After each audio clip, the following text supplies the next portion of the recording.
Oh, feck. Wow. So that was really hard. I think it was good, but maybe it's humid, maybe the fitness isn't great. I've probably, to run a good marathon, sub 2:10, I've got to be able to do that twice. I probably feel a little bit better. You can hear me wheezing a bit, but look, real good day. I had to suck it up. What do they say? Suck it up, buttercup. But I got stuck in. I sort of like mentally composed myself as best as I could, and now I'm gonna relax a wee bit, check my lactate, and then I'll talk you through the session.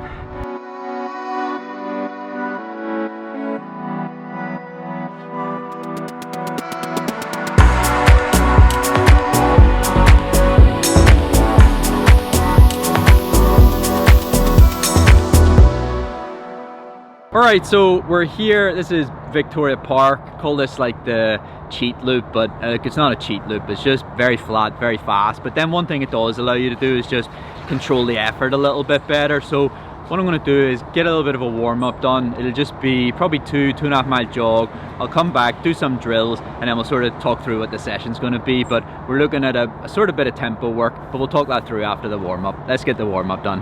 Alright, so warm-up's done, drills. I've done quite a few of those drills. It's kind of like my routine, you could say. Some of them are what I feel during the warm-up. If I need to open hips up a little bit, hamstrings feel a bit tight, I'll stretch them a little bit more. If you don't have heaps of time, still try to get a few of those done, because it just helps the body it's not just don't get injured when you're out there, it's also kind of like get through the session with the least amount of sort of muscle damage as possible. So if you skip the drills and you skip, you know, a good warm-up, you might not get injured, but you might end up a bit more beat up and sore than you otherwise would have, and then that impacts your sort of next lot of training. I'm in a bit of a phase at the minute. I actually just raced across country, which I'll show you a tiny clip from, but you know me, I don't race a huge amount, so that was really fun. And you know, winning was also really fun. It's fun to win. But I'm in this sort of like phase where I'm trying to protect the fitness as much as I can. I've been doing a lot of housework. I've been doing a lot of sort of like DIY. It might seem like messing about, but some of it needed done, and I just really enjoyed doing quite a bit of it.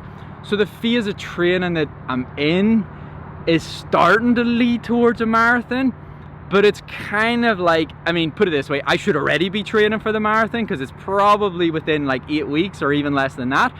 But I'm not forcing it because you can't. You can't just force training. If the motivation isn't there, you can't force it. When we wear things like Whoop or Aura Ring, when you're forcing training, your recovery's awful. When you're in a good vibe and you're enthusiastic about it and you're really excited about it, you can actually train a lot harder, and the likes of these Whoop, Aura, blah, blah, blah, they respond really well because you're in a good place with it all. So what I do is for most of the week, I'm sort of just ticking things over, which is like 30-minute runs, 40-minute runs. But then today is a more thorough session. So we're gonna do some tempo reps where it's kind of alternating paces, and that's kind of your bread and butter of marathon-y type work. But I'm still just sort of like doing a basic introduction to that sort of stuff. So it'll be a case of doing 800 meters on, or sort of like half a lap here. It'll be just over 800 maybe, and then sort of like half a lap where I'm sort of floating. And I'll do that for sort of 6 to 8 laps. It sort of depends how I'm feeling, how the body's moving, but I'm not trying to force things. By the end of this week, if I'm not getting out there for like a much longer run, well then you have to start questioning, is the marathon a good idea? But let's see how today goes. You can watch the reps. I've probably already been showing you it, plus parts of that warm-up, but we'll see how today goes. We'll talk a little bit at the end about how it goes and what that might mean for the next marathon. Alright, so look, the session kind of changed. Like I ended up, I'd already done 800, which, you know, it went really well. And so with all training, it can be good to, you know, develop it, move it forward. So if you've done 800 on, 800 off, you could move it to 1200 on, 800 off, etc. So today I went 1 mile on, half a mile off, and I did that for 6 miles, and it's coming out, well, it's actually over 6 miles, probably 10k, and it's coming out just under 5-minute mile pace. But as you can see, I am drenched in sweat. It's humid, it's hot. I was dying after the warm-up. And so also how the session changed was it probably shouldn't have been anywhere near as hard as I ended up started working. But it got to the point where like probably by like rep 2 or 3, so my second mile on or my third mile on, which was around that sort of 3 minutes per K, 450 pace, I was working way harder than I should be. But take shoot away, I was just working way harder than what today's plan would have sort of suggested, because when you're doing a marathon session, it can be anywhere from 6 to 12 miles, let's say, preferably 8 minimum, all the way to 12. So if you're bollocks at 6 miles, you've went too hard, you've went too quick. But instead of slowing down today, it just felt like a good day or a useful exercise to just work, you know. And so what I tried to do was make sure there was still a difference between when I was pushing and when I was sort of doing that like float or sort of recovery based float. But it was definitely not, it should have been like a thresholdy type effort, which is like your half marathon-y sort of effort. And when you're in that sort of zone, you should be pushing a little bit. It shouldn't feel easy. And then I should have been backing off. I was probably more likely 10K effort, and then I was backing off maybe to like threshold today. And so it became quite tough. But it became a useful exercise where it was like, running's tough. So if running's tough, let's use today, instead of backing off, let's use today just to see if you've still got it. Can you still push a bit? Now I don't know why I'm testing myself 4 days after the cross country to see if I can still push. But you're going to find that there's fatigue in the legs today from the likes of that cross country at the weekend.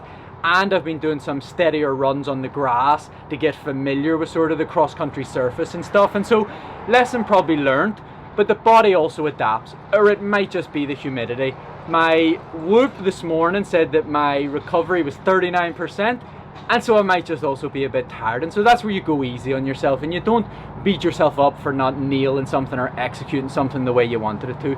But the on reps were around about 450 per mile, 3 minutes per K. The float recovery, I actually don't even know, but I'll put the splits up there.